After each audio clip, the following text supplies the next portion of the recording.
Où se trouve la prophétie de Mohammed sallallahu alayhi wa sallam dans le texte biblique? Alors, dans un premier temps, ce qu'on va faire, c'est qu'on va poser le cadre, Inch'Allah. Allah, dans le Coran, il nous dit, dans la sourate 7, verset numéro 157, Alladhi yajidunahu maktuban indahum fit tawrati wal injil. Donc, Allah, il nous dit que le prophète Mohammed alayhi salatu wa sallam, il a été mentionné, annoncé dans le texte de la Torah et de l'Évangile.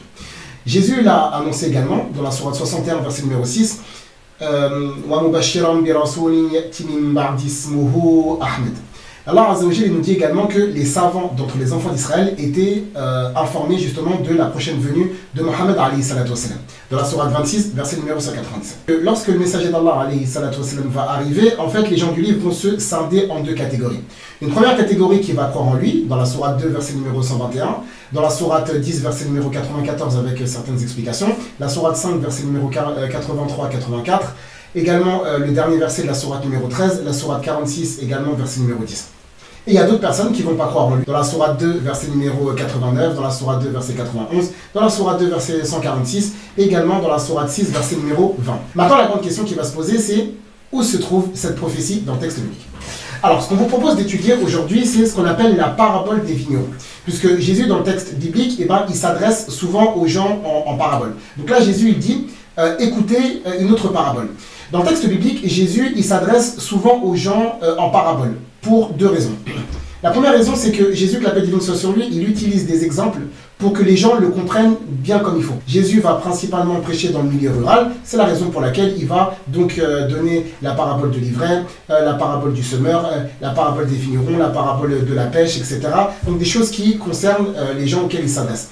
Et justement, là, dans le Coran, dans la sourate 12, verset numéro 109, il dit qu'il envoie des prophètes qui sont originaires des cités vers lesquelles il fait des révélations. Donc, dans ce passage-là, Jésus, il va citer une parabole. La première des choses, c'est pour être compris correctement. Et la seconde des choses, c'est parce que, en fait, la Torah, c'est le livre mère pour les enfants d'Israël. On va le détailler, Inch'Allah. Sourate 5, verset numéro 44. Et c'est ce que Jésus va aussi confirmer dans la sourate, dans le texte de Matthieu, chapitre 5, verset numéro 17.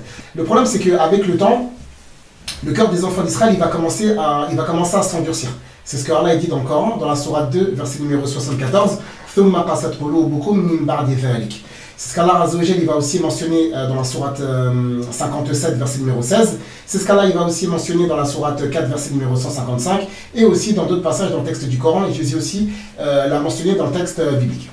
Donc, l'exhortation, pourquoi avec tout ce qui est métaphore, parabole, pourquoi? Pour adoucir, d'accord, et pour rendre le cœur des enfants d'Israël plus doux et plus réceptif pour le message.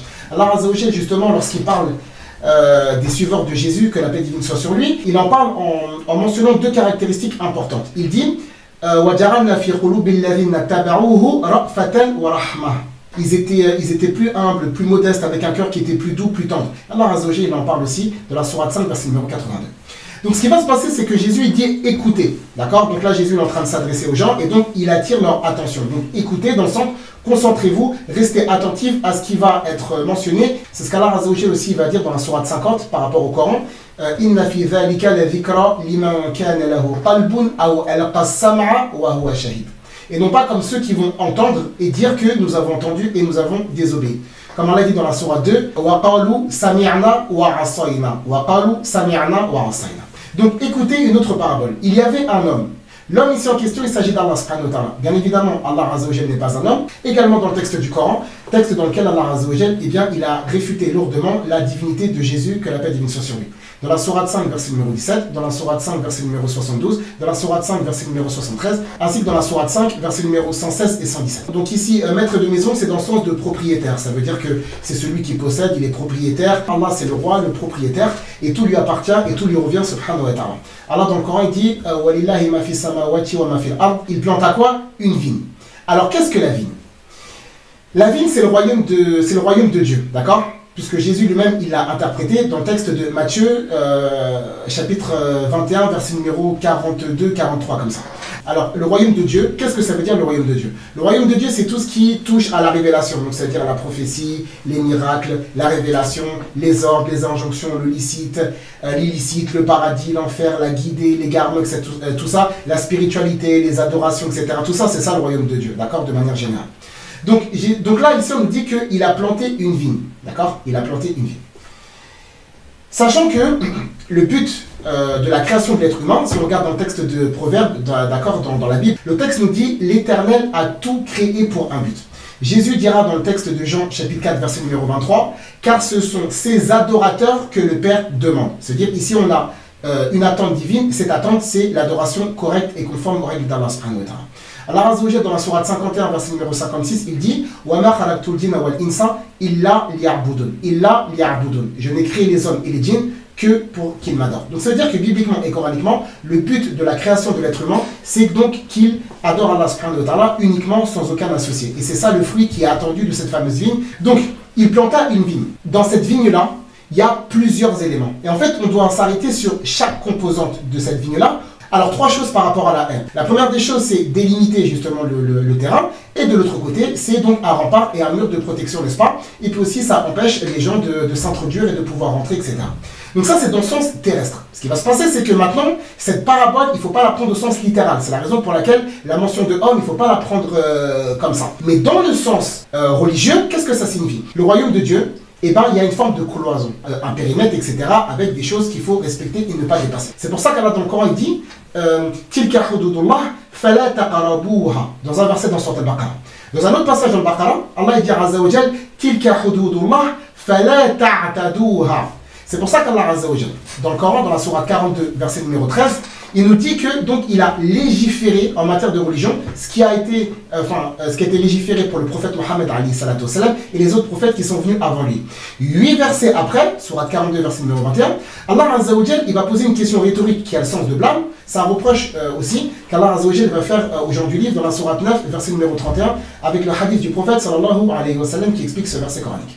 Donc ici, ce qui va se passer, c'est que dans ce royaume de Dieu, d'accord, donc dans le royaume divin, il y a des règles à respecter. Il y a des codes à respecter. C'est pour ça que Jésus, que la paix divine soit sur lui, dans le texte biblique, il dit que pour rentrer au paradis, eh ben, il faut respecter les commandements, il faut respecter la loi. C'est la raison pour laquelle Jésus, que la paix divine soit sur lui, il disait qu'il n'est pas venu pour abolir la Torah, c'est ce qu'il va dire dans le texte de Matthieu, chapitre 5, verset numéro 17, avec des renvois dans le texte coranique, dans la sourate 3, verset numéro 50, également dans la sourate 5, verset numéro 46. C'est-à-dire que Jésus, que la paix divine soit sur lui, il vient pour que les règles divines soient respecté, d'accord? Parce que c'est ça le moyen pour entrer au paradis le jour de la résurrection. Donc, ce paradis-là, c'est pas n'importe qui y rentre. C'est ce que Jésus dit dans le texte de Matthieu, chapitre 7, verset numéro 21, lorsqu'il dit ce n'est pas toute personne qui me dit Seigneur, Seigneur, qui rentreront dans le royaume des cieux. C'est la raison pour laquelle Jésus, il dit dans le texte de Luc, chapitre 6, verset numéro 46, pourquoi m'appelez-vous Seigneur, Seigneur, et ne faites pas ce que je vous dis? Donc le simple fait de dire que je crois en Dieu, je l'aime, etc., c'est quelque chose qui revient très souvent chez les chrétiens, c'est pas suffisant.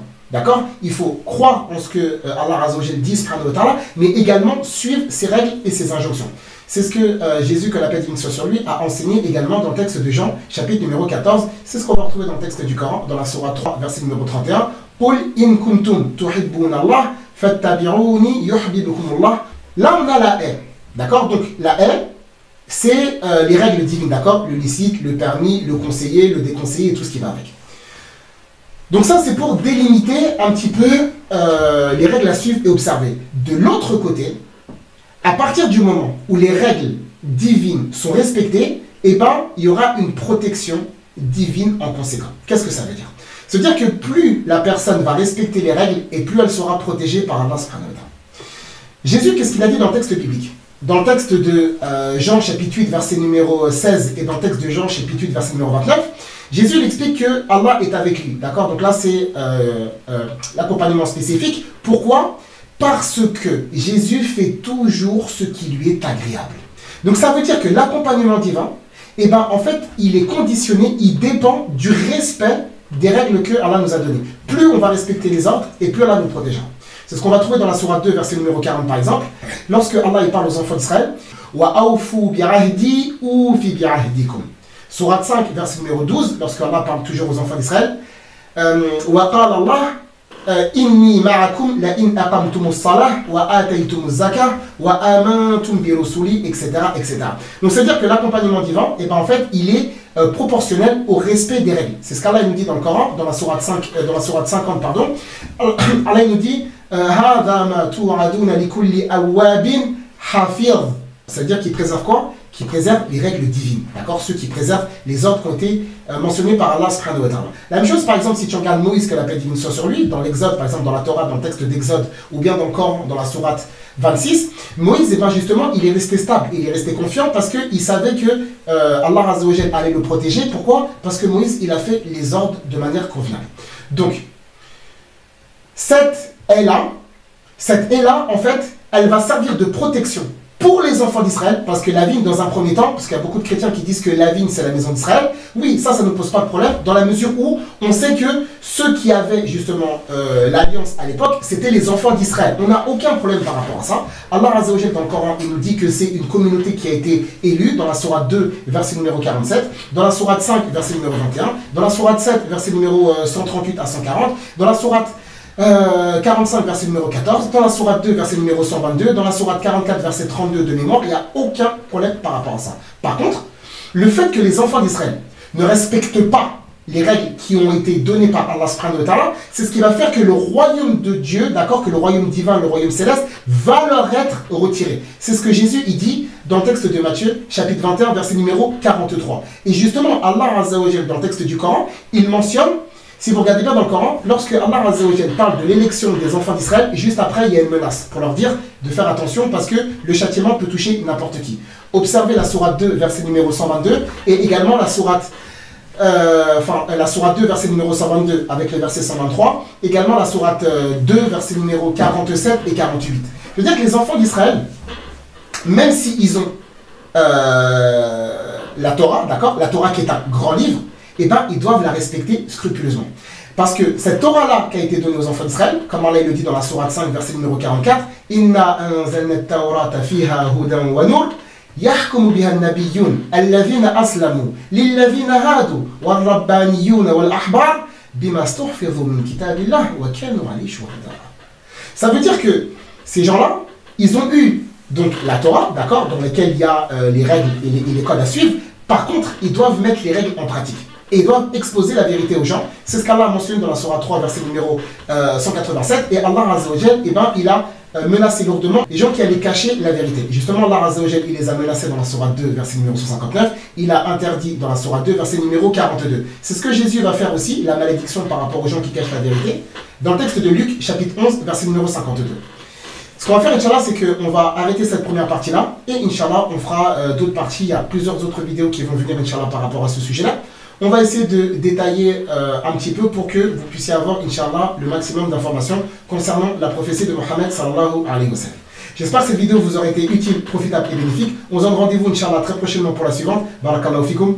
Wassalamu alaikum.